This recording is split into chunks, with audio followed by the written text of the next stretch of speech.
Gate പൂട്ടി വൈദു കാറിൽ കയറി നേരെ പോയത് നല്ല തിരക്കുള്ള തട്ടുകടയിലേക്കാണ്. അത് കണ്ടതും വൈദുവിൻ്റെ ചുണ്ടിൽ ഒരു ചിരി വിരിഞ്ഞു. ഓക്കെ. ത്രിലോക് അവളെ നോക്കി. അവൾ ചെറിയ പുഞ്ചിരിയോടെ തലയാട്ടിയതും അവൻ ഫുഡ് വാങ്ങാൻ പുറത്തേക്ക് ഇറങ്ങി. ഫുഡ് വാങ്ങുമ്പോൾ കാറിലിരുന്ന് കണ്ണുകൾ അടഞ്ഞു പോകുന്നവളെ ആ തിരക്കിൽ അവൻ ശ്രദ്ധിച്ചു. ഫുഡ് രണ്ട് കൈയിലും വാങ്ങിച്ച് അവളെ നോക്കി. അപ്പോഴേക്കും ആള് ഉറക്കം പിടിച്ചു. സ്ട്രീറ്റ് ലൈറ്റിൻ്റെ കടുംമഞ്ഞ വെളിച്ചത്തിൽ വൈദുവിൻ്റെ അഴക് ഒന്നുകൂടെ കൂടിയതുപോലെ തോന്നി അവന്. വഹിച്ചു വെറുതെ ഒരു രസത്തിന് വിളിച്ചതാണ്. ഞെട്ടിക്കൊണ്ട് കണ്ണു തുറക്കുന്നവളെ ചിരി കടിച്ചു പിടിച്ച് നോക്കി. വൈദു കണ്ണു തുറന്നു നോക്കിയപ്പോൾ ത്രിലോക് ഫുഡ് കൈപിടിച്ചു നിൽക്കുകയാണ്. അവൾ ഡോർ തുറക്കാനാഞ്ഞതും ത്രിലോക് തടഞ്ഞു. ഏയ്, ഉള്ളിൽ തന്നെ ഇരുന്നു. വൈദു കാറിലുണ്ടായിരുന്ന വെള്ളം ബോട്ടിൽ എടുത്ത് കൈ കഴുകി അവൻ്റെ കയ്യിൽ നിന്നും ഫുഡ് വാങ്ങി. എവിടേക്കാ? അവൻ തിരിച്ചു പോകുന്ന കണ്ടപ്പോൾ വൈദു മെല്ലെ വിളിച്ചു. ഞാൻ അവിടെ ഇരിക്കാൻ. ഇവിടെ ഇരുന്നൂടെ? അവൾ കാറിൽ തന്നെ കാണിച്ചതും അവനൊന്ന് ചിരിച്ചു. തട്ടുകടയിൽ നിന്നും ഒരു സ്റ്റൂൾ എടുത്തു വന്നു. വൈദു ഡോർ ഓപ്പൺ ചെയ്ത് പുറത്തേക്ക് കാൽ നീട്ടി വെച്ചിരുന്നു. ത്രിലോക് അവിടെ അടുത്തു ഇരുന്നു. തട്ടുദോശ ചമ്മന്തി മുക്കി പായിലേക്ക് വെച്ചു. വല്ലാത്ത ടേസ്റ്റ്. ത്രിലോക് അവൾ ആസ്വദിച്ച് കഴിക്കുന്നത് നോക്കി. ഇഷ്ടായോ? നന്നായിട്ടുണ്ട്. വായിൽ പകുതി ഫുഡ് വെച്ചിട്ടാണ് മറുപടി കൊടുത്തത്. നല്ല വിശപ്പുണ്ടായിരുന്നു. അതുകൊണ്ട് പിന്നെയും ത്രിലോകിനെ വിട്ട് ദോശ വാങ്ങിപ്പിച്ചു. എല്ലാം കഴിഞ്ഞ് കാശ് കൊടുത്ത് കാറിൽ കയറുമ്പോൾ വൈദു ത്രിലോകിനെ നോക്കി. ത്രിലോക് പുരുകമുയർത്തി. താങ്ക്സ്. ഞാൻ ആദ്യമായിട്ടാ ഈ സമയത്ത് പുറത്തു വന്ന് ഇങ്ങനെയൊക്കെ കഴിക്കുന്നേ. ത്രിലോക് ഒന്ന് ചിരിച്ചു. സോറി. എന്തിന്? നമ്മളിവിടെ ആദ്യമായി കണ്ടുമുട്ടിയതിന് അന്ന് ഞാൻ കുറച്ച് ഓവറായിരുന്നു. വൈദുവിൻ്റെ മുഖം മങ്ങി. അവൾ പിന്നെ ഒന്നും പറയാതെ ആയപ്പോൾ ത്രിലോകം ഒന്നും മിണ്ടാൻ പോയില്ല. ഇപ്പോൾ അത് പറയേണ്ടിയിരുന്നില്ലെന്ന് തോന്നി അവന്. വീടെത്തി. വൈദു കാറിൽ നിന്ന് ഇറങ്ങി ഗേറ്റ് തുറന്നു. ത്രിലോക് കാറ് പോർച്ചിലേക്ക് കയറ്റുന്ന നേരം വൈദു ഡോർ തുറന്ന് ഉള്ളിൽ കയറി. സോറി, അന്ന് എനിക്ക് അങ്ങനെ ഒരു അവസ്ഥയായിരുന്നു. റൂമിലേക്ക് കയറാൻ നിന്നവൾ അവനെ ഒന്ന് തിരിഞ്ഞു നോക്കി. എത്ര വലിയ അവസ്ഥയാണെങ്കിലും സ്ത്രീകളോട് മാന്യമായി പെരുമാറണം. അങ്ങനെ മോശമായി പെരുമാറേണ്ടി വന്നാൽ കൺമുന്നിൽ നിൽക്കുന്നത് സ്വന്തം പെങ്ങളോ മകളോ ആണെന്ന് വിചാരിച്ച് നോക്കിയാൽ മതി. പിന്നെ മോശമായി ഒന്നും പറയാൻ നാവ് പോന്നില്ല. വൈദു അത്രയും പറഞ്ഞിട്ട് മുറി കയറി.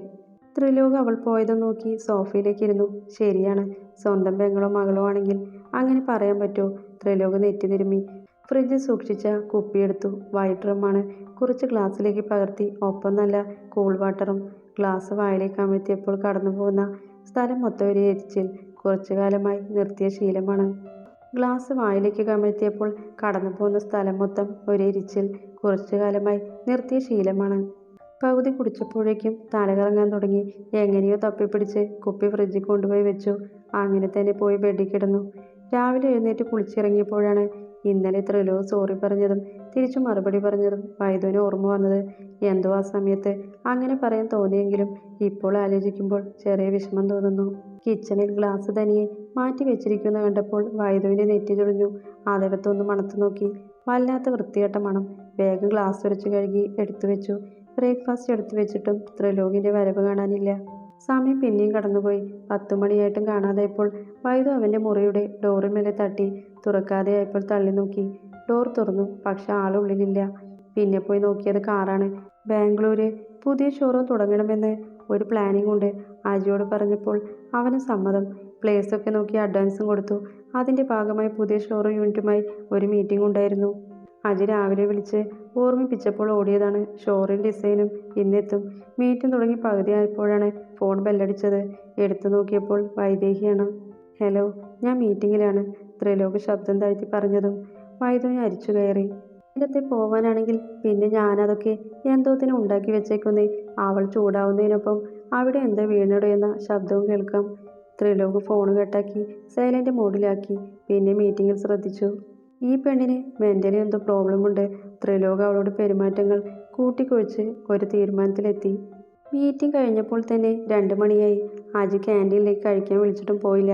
നേരെ വീട്ടിലേക്ക് വിട്ടു. കോളിംഗ് ബെൽ അടിച്ചപ്പോൾ ഉറക്കം മുറിഞ്ഞ മുഖത്തോടെ ഡോർ തുറന്നു. അവനെ കണ്ടതും കണ്ണുകൾ മീഞ്ഞു. എന്താ? പെട്ടെന്ന് അങ്ങനെയാണ് വായിൽ വന്നത്. താൻ എന്തൊക്കെയോ വെച്ചുണ്ടാക്കി വെച്ചിട്ടില്ലേ? അതെടുക്ക്. നല്ല വിശപ്പുണ്ട്. ത്രിലോക് അത്രമാത്രം പറഞ്ഞ് റൂമിൽ കയറി. വൈദു പൂരിയും മസാലക്കറിയും ഡൈനിങ് ടേബിളിൽ എടുത്തു വെച്ചു. കറി ചൂടാക്കിയതാണ്. ത്രിലോക് കഴിക്കാൻ വന്നിരുന്നു. വൈദുവിനെ നോക്കാതെയാണ് കഴിച്ചത്. സോറി. വൈദു സെർവ് ചെയ്യുന്നതിനിടയ്ക്ക് പറഞ്ഞപ്പോൾ ത്രിലോക് പൂരി വായിൽ വെച്ച് അവളെ നോക്കി. എന്തിന്? അത് രാവിലെ വിളിച്ചു ദേഷ്യപ്പെട്ടതിന്. ഞാൻ തൻ്റെ മുറിയിൽ വന്നിരുന്നു. താൻ നല്ല ഉറക്കമായിരുന്നത് കൊണ്ടാ വിളിക്കാതിരുന്നേ. ഓ സോറി സോറി, എനിക്ക് തീരെ വയ്യായിരുന്നു. നിങ്ങൾക്ക് നേരത്തെ പോകണമെന്ന് കരുതി വേഗം ഉണ്ടാക്കിയതാ. അതിനിടയ്ക്ക് കൈയും പൊള്ളി. വൈദു കൈ ചൂണ്ടിക്കാണിച്ചു. ആ ഡ്രോയറിൽ മരുന്നുണ്ട്, എടുത്ത് പുരട്ടിക്കോ. ത്രിലോക് നിസ്സാരമായി പറഞ്ഞതും വൈദു ഒന്നും മിണ്ടാതെ കിച്ചണിലേക്ക് പോയി. ത്രിലോക് ആ പോക്ക് കണ്ട് ഒന്ന് ചിരിച്ചു. മരുന്ന് നോക്കി പുരട്ടാൻ എനിക്കറിഞ്ഞൂടെ? പിന്നെയും എന്തൊക്കെയോ പെറുവിറുത്തു. വേറെ എന്തൊക്കെയോ പ്രതീക്ഷിച്ചു. അത് കിട്ടാത്ത പോലെ. കാർ സ്റ്റാർട്ടാവുന്ന ശബ്ദം കേട്ട് ഓടിപ്പോകുമ്പോഴേക്കും കാർ ഗേറ്റ് താണ്ടി പോയിരുന്നു. ഡൈനിങ് ടേബിൾ ശൂന്യമാണ്. വൈദു നിലത്ത് ചവിട്ടിത്തുള്ളി അകത്തേക്ക് കയറി. ഇവിടെ ഒരാൾ ഉണ്ടെന്ന് പോലും ശ്രദ്ധിക്കുന്നില്ല. നേരാൻ നേരത്തിന് വന്ന് കഴിക്കാൻ മാത്രം വായ തുറക്കും. അങ്ങനെയാണെങ്കിൽ ഹോട്ടലിൽ പോയി കഴിച്ചൂടെ? കൈ പൊള്ളിയത് പോലും നോക്കുന്നില്ല. ഉറക്കെ ദേഷ്യത്തിൽ പറഞ്ഞുകൊണ്ട് ഫുഡ് കഴിച്ച പ്ലേറ്റെല്ലാം കിച്ചണിൽ കൊണ്ടുപോയി എടുത്തു വെച്ചു. നിറഞ്ഞു വന്ന കണ്ണുകൾ തുടച്ചു. പുള്ളിയ ഭാഗം തട്ടിയപ്പോൾ വേദന കൂടുതൽ തോന്നി. കണ്ണ് വീണ്ടും നിറയുന്നു. ടാപ്പ് തുറന്ന് അതിന് താഴെ കൈപിടിച്ചു. നല്ല നീറ്റലുണ്ടോ? വൈദു വേഗം തിരിഞ്ഞ് കിച്ചണിൻ്റെ ഡോറിൽ ചാരി കൈ രണ്ടും കെട്ടി നിൽക്കുന്നുണ്ട്. അവളൊന്ന് ഞെട്ടി. പറഞ്ഞത് വല്ലതും കേട്ടു കാണുമോ? എന്താ? കൈ നല്ല നീറ്റലുണ്ടോ? ഇന്നാ മരുന്ന്. ത്രിലോക് അവൾക്ക് നേരെ മരുന്ന് നീട്ടി. വൈദു അത് വേഗം വാങ്ങി. അവൻ വല്ലത് കേട്ടോ എന്നുള്ള ആവലാതി മൂത്തുണ്ട്. ത്രിലോകിന് അത് മനസ്സിലാക്കുകയും ചെയ്തു. എന്നാൽ അതൊന്നും മൈൻഡ് ചെയ്യാതെ അവൻ റൂമിലേക്ക് നടന്നു. ഓഫീസിൽ പോകുന്നില്ലേ? വൈദു കയ്യിൽ മരുന്ന് തേച്ച് ഹാളിലേക്ക് നടന്നു. ഇനി പോണ്ട, ഇന്ന് മീറ്റിംഗ് ആയിരുന്നു. ബാംഗ്ലൂര് പുതിയ ഷോറൂം വരുന്നതിൻ്റെ വൈകുന്നേരം അതിൻ്റെ പാർട്ടിയുണ്ട്. റെഡിയായിരിക്കണം. ത്രിലോക് ഫോണിൽ നോക്കിക്കൊണ്ട് പറഞ്ഞു. കാർ എങ്ങോട്ടാ പോയത്? ഡ്രൈവർ കൊണ്ടുപോയതാണ്. അജിക്ക് വേണമെന്ന്. അവൾ വേഗം റൂമിലേക്ക് പോയി. അലമാരയിൽ മടക്കി വെച്ച എല്ലാ പുതിയ വസ്ത്രങ്ങളും എടുത്തു നോക്കി. ഒന്നും പിടിക്കാത്ത പോലെ മുഖം തിരിച്ചു. പിന്നെയാണ് ബെഡിൽ വെച്ചിരിക്കുന്ന കവർ കാണുന്നത്. വൈദു വേഗം അതെടുത്ത് തുറന്നു നോക്കി. ഇളനീല കളറിലുള്ള ഒരു ലോങ് ഗൗണാണ്. അതിൽ ഗോൾഡൻ ബോർഡറും ഡിസൈനും. വൈദുവിൻ്റെ കണ്ണുകൾ വിടർന്നു. വേഗം ഡ്രസ്സ് എടുത്ത് ഇട്ട് നോക്കി. കണ്ണാടിയിൽ നോക്കി. നന്നായിട്ടുണ്ട്. ഡ്രസ്സ് അഴിച്ച് ചുരിദാർ ധരിച്ചു. വേഗം പുറത്തേക്ക് ഇറങ്ങി. ആളെപ്പോഴും ഫോണിൽ തന്നെയാണ്.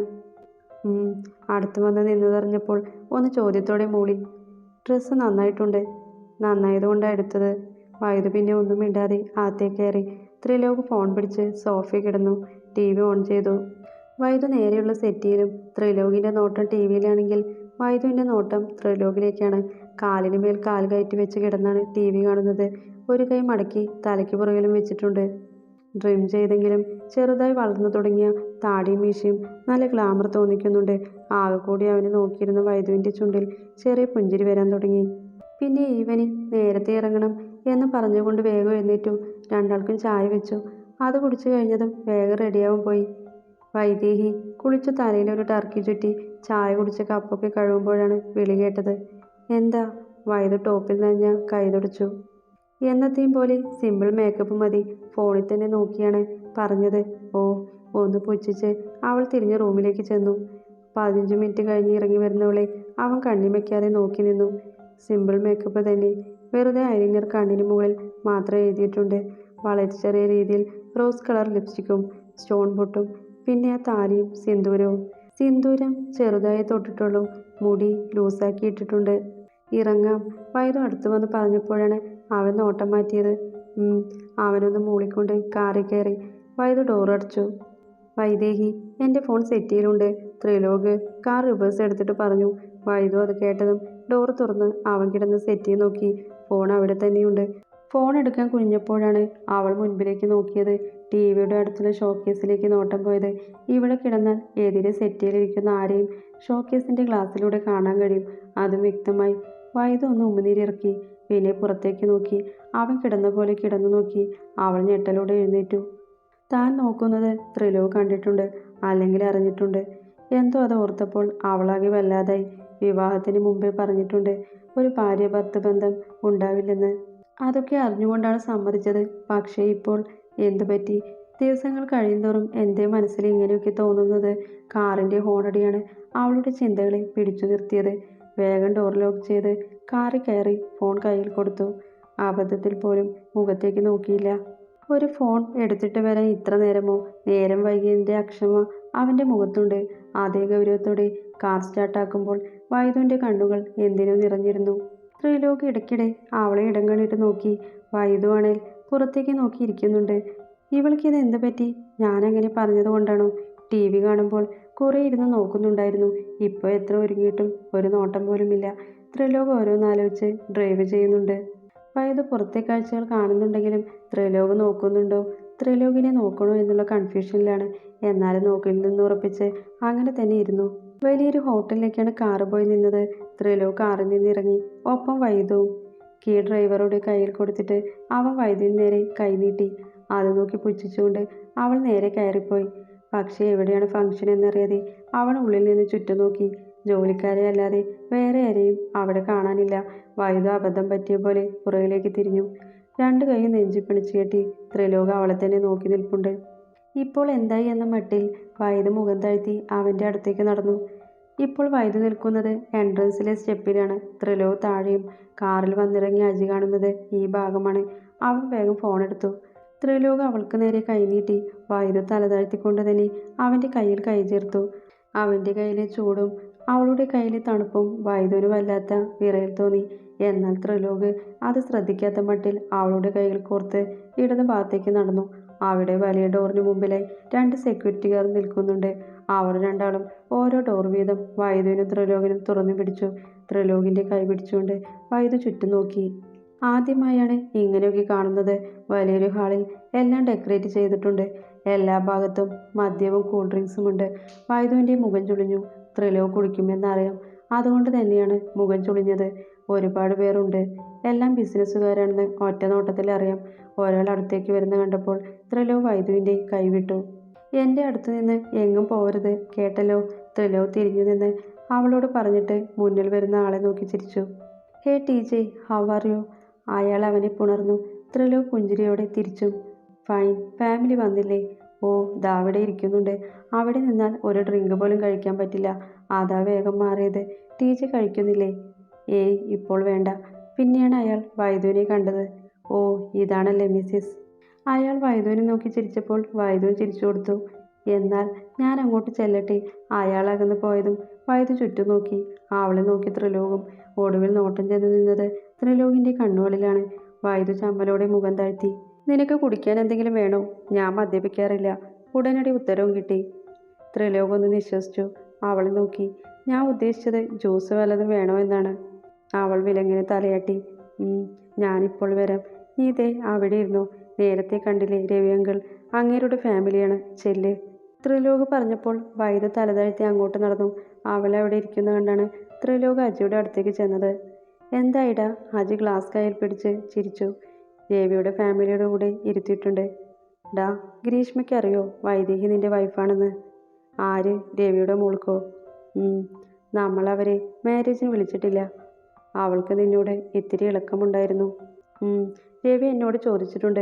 ഞാൻ അപ്പോൾ തന്നെ മറുപടിയും കൊടുത്തിട്ടുണ്ട്. ത്രിലോക് നിസ്സാരമട്ടിൽ പറഞ്ഞ് ഗ്ലാസ് വായിലേക്ക് അമർത്തി. ഇന്നാ?